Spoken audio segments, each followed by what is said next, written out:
It's fine.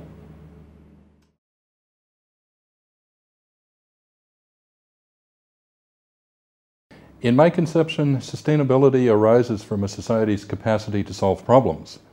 Usually, it is common today to think about sustainability as something that emerges somehow passively as a consequence of conserving resources, of consuming less. But I think sustainability is not so simple. Sustainability is not a passive consequence of consuming less. It is an active condition of solving a society's problems. So, societies encounter very large problems that are very expensive to solve. In our day, we are looking at problems involving, let us say, the large retirement costs for the people of my generation, the baby boom generation, the very high medical costs, costs of restoring environmental systems, costs of adapting to climate change. The ability to address all of these problems will determine our future sustainability. And of course, we could add to that the problems of energy supply and energy cost. We must address these problems to ensure sustainability. And this is what societies in the past have either succeeded at doing or failed at doing. If they succeeded in addressing their problems in an economical manner, then they were sustainable. If not, then they collapsed.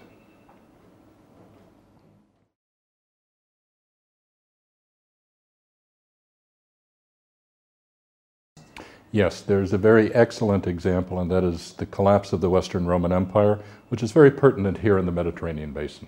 The Roman Empire in the 3rd century AD encountered severe crises that nearly caused it to come to an end.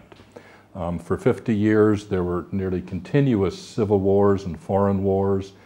Many cities were lost, much land was devastated, and peasant population was lost.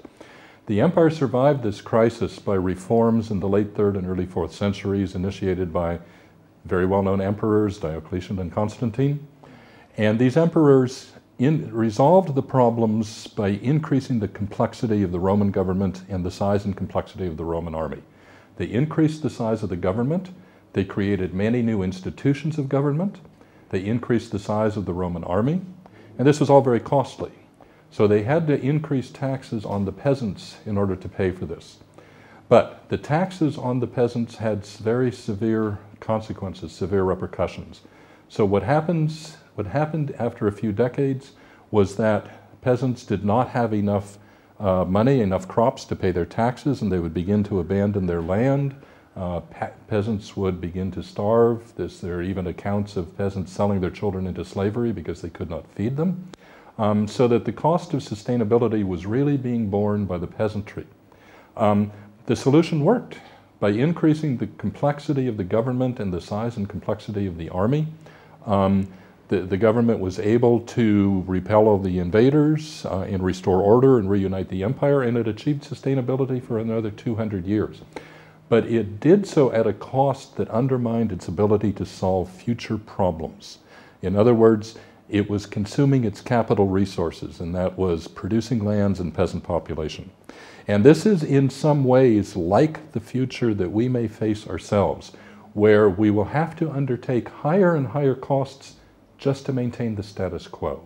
And this is what can undermine a society's sustainability, is when it encounters, this is what can undermine a society's sustainability, when it must undertake higher and higher costs, and all it gets back is simply the maintenance of the status quo.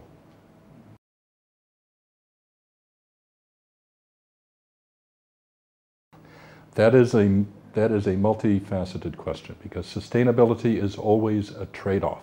And there is no simple answer to that question. It's a very good question. There's no simple answer to it.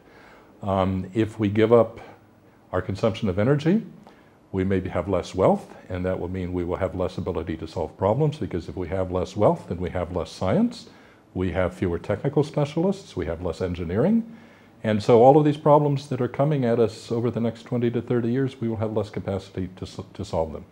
If we don't give up something like our present consumption of energy, then that entails other problems. It creates problems in the climate, it creates problems in the environment overall. So sustainability is always a trade-off between costs and benefits, and there is no simple long-term answer. In talking about sustainability, I like to use the metaphor of a sport, of a game. that when you are in a sustainability exercise, it is possible to lose. That is, you can be unsustainable. But the converse doesn't hold. There is no point at which you can say that you have won. Sustainability consists of staying in the game. That is, continuing the ability to solve problems. So always you must be looking at these trade-offs between costs and benefits, and that is how you become sustainable. But it is like a dance where you must be constantly in motion. There is no point where you can rest and say, aha, we are sustainable. It is something that always requires adjustment.